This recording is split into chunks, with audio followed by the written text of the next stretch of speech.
ஈரானின் உச்சத் தலைவர் Ayatollah Ali Khamenei அவர்கள் காலமானதாக ஈரான் அரசு ஊடகங்கள் அதிகாரப்பூர்வமாக அறிவித்துள்ளன.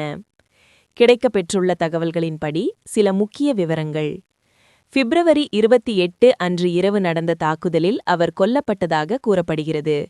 மார்ச் 1 இன்று காலை ஈரான் அரசு தொலைக்காட்சி இதனை உறுதிப்படுத்தியது. அமெரிக்கா மற்றும் இஸ்ரேல் இணைந்து ஈரானின் தலைநகர் தெஹ்ரானில் உள்ள அவரது அலுவலகம் மற்றும் குடியிருப்பு மீது நடத்திய வான்வழி தாக்குதலில் அவர் உயிரிழந்ததாக தெரிவிக்கப்பட்டுள்ளது.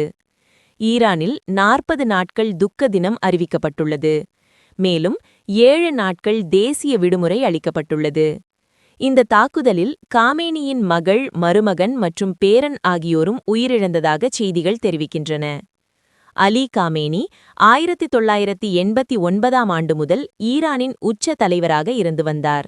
அவரது மறைவு மத்திய கிழக்கு பிராந்தியத்தில் பெரும் அரசியல் மாற்றங்களை ஏற்படுத்தும் என்று எதிர்பார்க்கப்படுகிறது.